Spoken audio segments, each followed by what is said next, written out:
Jesus seems to have understood himself, or at least those around him understood him as Kairos.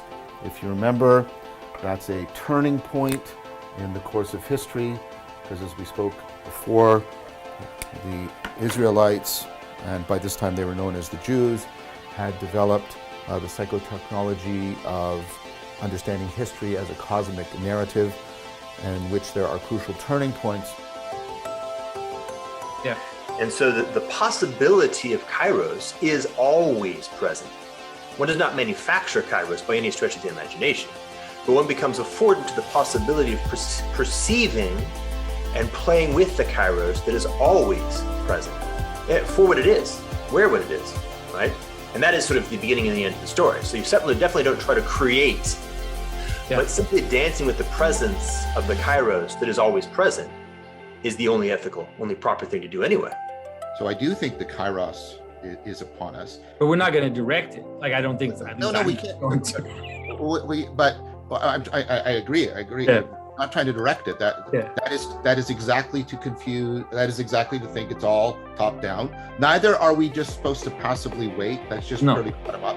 We have to figure out the proper proportional participation, right?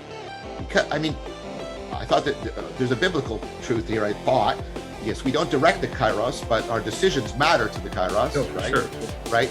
And so, how can we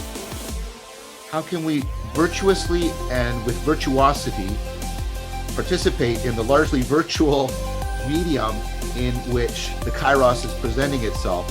We're at a Kairos. The Kairos is upon us. So there's a lot that just happened there, a number of different things. So let's see. One, I would say, the first thing that popped out very sharply for me was this phrase, did not make something up. And I think this is quite important to really focus on that. That phrase, like to make something up. To make something up is precisely this mistake of mind taking itself to be the whole. So category error, don't do that ever. Bad idea. And so then it's like, what does it mean to simply be kind of making choices or to act in right relationship with the Kairos? In some sense, that's all there is to it. So that's all we're talking about. What does it mean to simply make proper choices in the context of making proper choices? And so, to express the logos with humility and integrity is very different than to make something up. Yeah? Yes. Like quite the, I would say opposite, but not even the word opposite. It's not the proper, it creates the wrong frame. It's not the word opposite isn't even part of the story. All that has happened in the long arc of human history is as nothing in relationship to the potential that is embedded in the creation itself. So to the degree to which even a small number of people come to a capacity just to speak the logos or express the logos with integrity and humility, then we literally have no possibility of understanding exactly what might follow, nor should we endeavor to do so. Ours is not to understand it. Ours is simply to endeavor to do it as well as we can. Again, with tremendous humility. So that's what came for me as in response to that last little bit. I think your point is very powerful, and I think that it talks about this idea too of the seed. This image, for example, of the ark is a good one, because you would think, the ark, Noah's ark, is just this little dot in an ocean of breakdown and chaos and everything falling apart. But that's it. Like that's it. That's all we can do, is to, let's say, manifest the seed, and then that will grow, with time. As the shift happens, then it really is, in a way, the only thing we can do.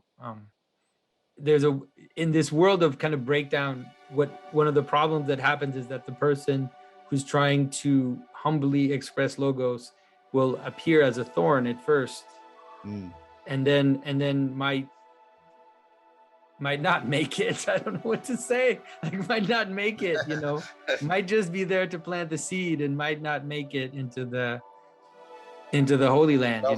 Well said. Oh, well yeah. Said. Yeah, well said. Well said. I would say that this is a very, how would I say? Yes. In fact, it seems quite likely that making it to the Holy Land is not part of the game.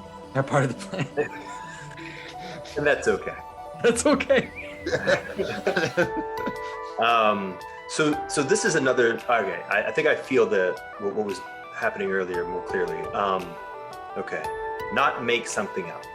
Yes, which is to say something like, what is real, being in relationship with what is real. Right? One is not creating. One is not the creator. One is being in relationship with what is real, and one is allowing the creation to flow through. Hold on. So there's maybe two or three, there's several moves that come up that seem to be proper. One, which is clearly incredibly challenging, is merely perceiving reality for what it is. That which is not that which we can say. And yet, it is not without order, right? There is a sort of necessity or a proper order to being, which is intrinsic to being, and that we can discern. And this, of course, is invariant under transformation, to use a contemporary geometric language, and provides a ground against which we can orient our choices, regardless of the fact of chaos in the larger sort of actual human context.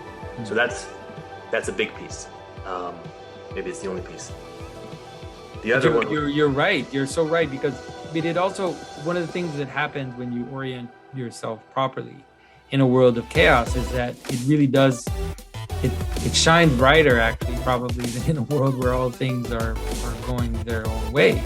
And so, and so it actually can really act as a transformative agent for good and ill. Like, people will hate you and then some people will love you, but it can't, if you're, I mean, a good example would be that if you're in a corrupt world and you decide you're going to tell the truth, you will have an effect. There's no way around it. They might kill you. They might get rid of you. All of this might happen, but you'll have a transformative effect because that light will shine in the darkness. There's no way around it.